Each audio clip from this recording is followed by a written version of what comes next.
la semaine passe.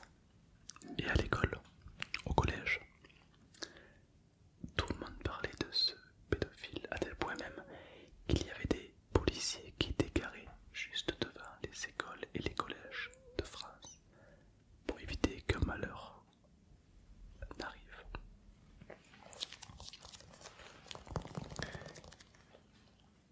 Et donc c'est vrai que lorsque tu es jeune et que tu vois des policiers avec des armes et tout, ça fait peur.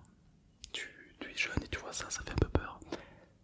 Et bon bref, c'est vendredi soir, c'est le week-end, t'as qu'une envie, c'est de sortir.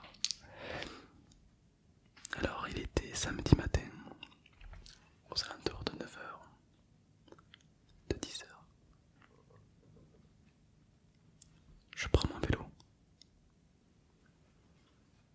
et je commence à aller dans mon village pour aller voir ma grand-mère. Alors je sors mon vélo, je sors de ma cave et je suis parti. Je me lance sur la route avec mon vélo comme j'ai l'habitude de faire tous les week-ends. Sauf que là sur le chemin, sur la route, il y a un camion blanc,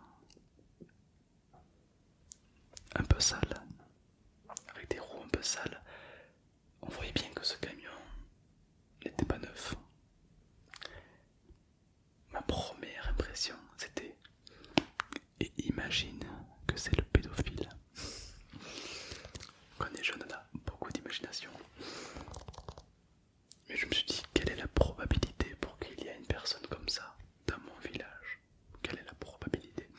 Alors je me suis dit que c'était rien et j'ai continué à avancer avec mon vélo, sur mon vélo plutôt. Et je double le camion, puisqu'il était garé sur le bas-côté.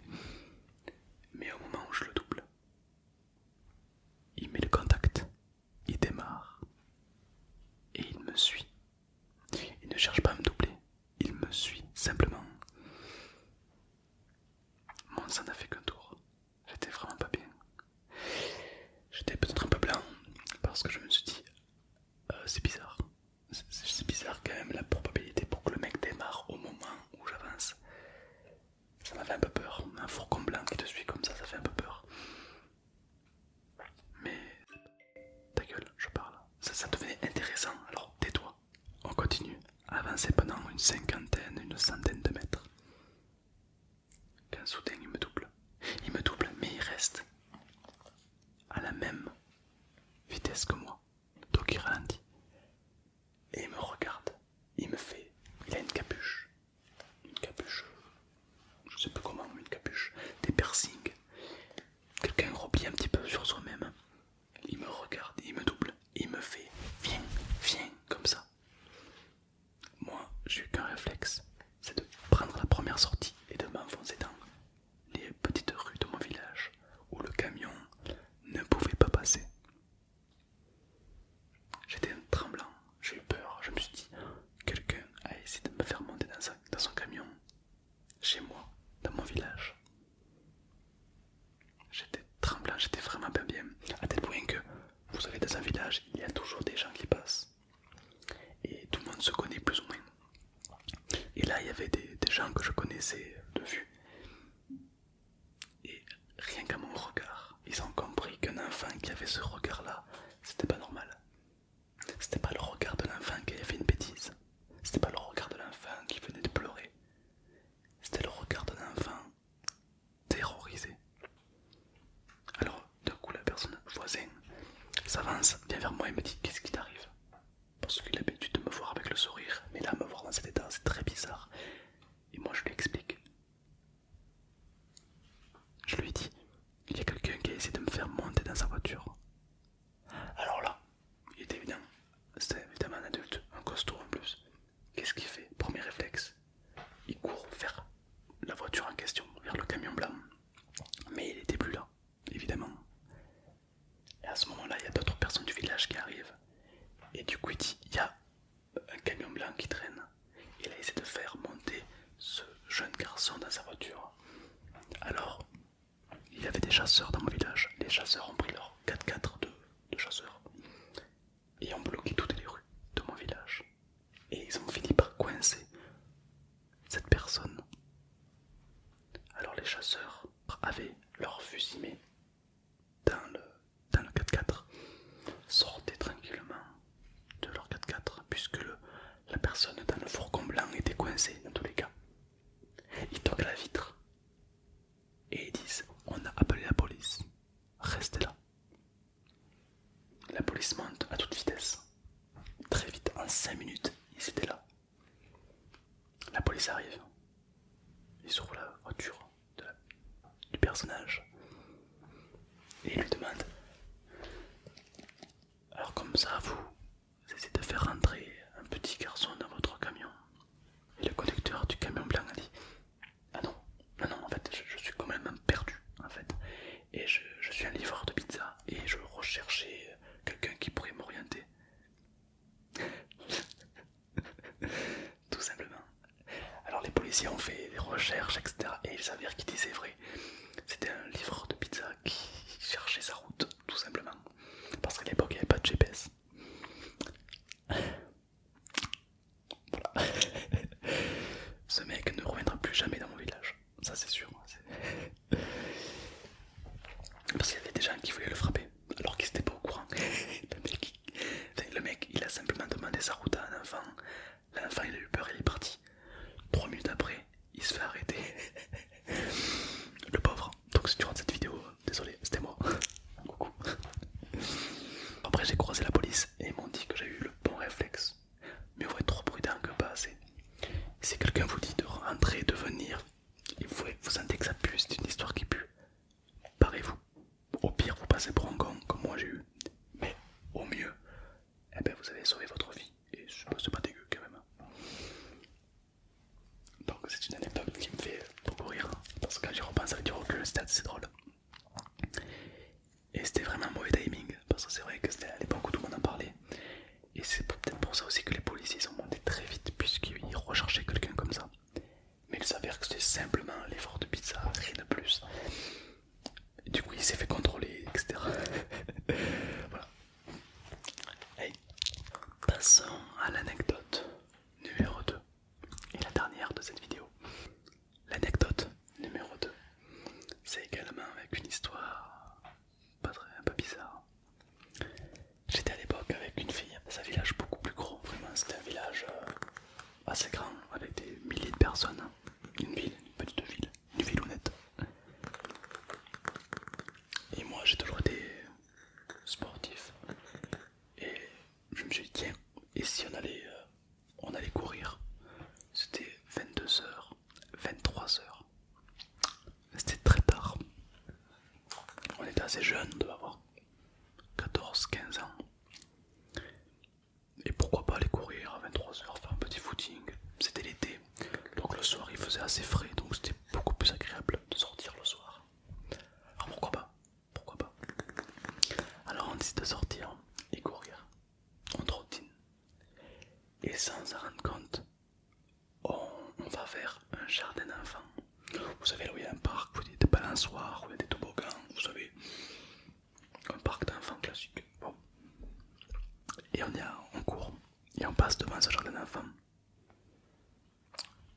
Il était vide, parce que c'est vrai qu'à 23h, on va pas amener un enfant jouer, on dort en principe. Mais là, il y a un fourgon blanc qui arrive droit vers nous, les pleins phares. Arrive vers nous, il baisse les phares, il nous regarde. Moi je le regarde également. C'était un gars, torse nu, un peu poilu d'ailleurs. Il était rabattu sur son volant comme ça, et il nous regardait. Quelqu'un qui faisait très peur, vraiment physiquement très peur. Alors moi je le regarde comme ça, enfin, très léger, ça a duré une fraction de seconde, vraiment. Moi je continue à courir, et dès qu'il nous a vus, on semblait très jeune, à côté du jardin d'enfants, il a accéléré derrière nous pour faire demi-tour et venir nous voir. Et quand j'ai capté qu'il accélérait, qu'il faisait demi-tour à toute vitesse, là je me suis dit c'est pas normal. C'est pas normal qu'un camion à 23h du soir fasse demi-tour lorsqu'il nous voit. C'est curieux. Un peu j'avais l'expérience d'avant, vous savez l'expérience où j'ai déjà rencontré un fourgon blanc.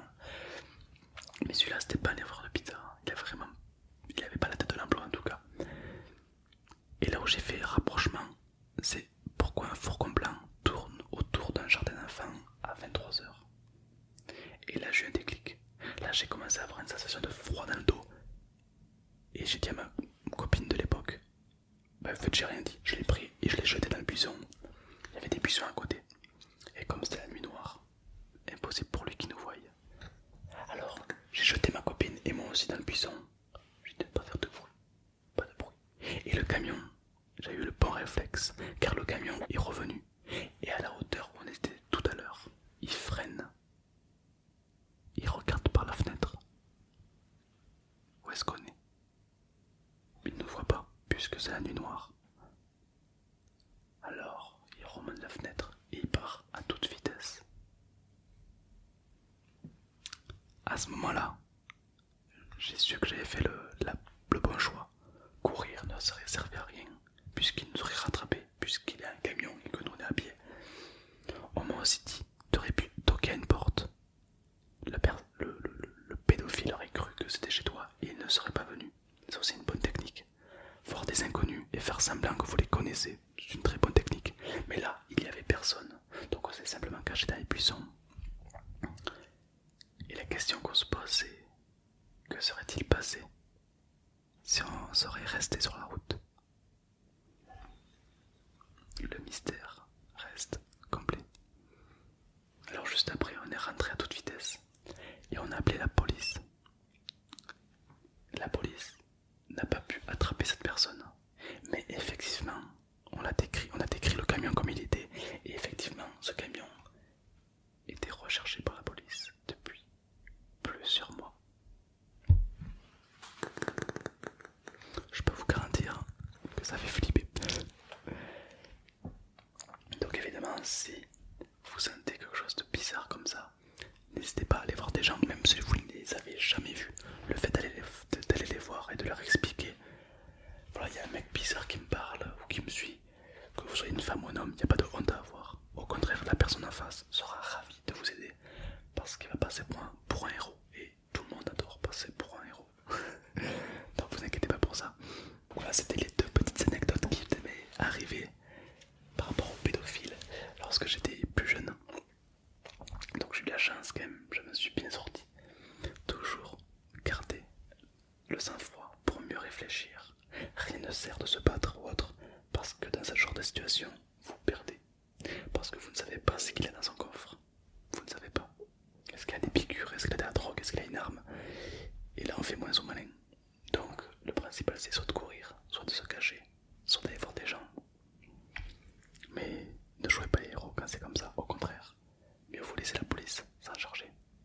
Le seul bon réflexe que j'aurais pu avoir dans ce moment-là, ça aurait été de relever la plaque d'immatriculation.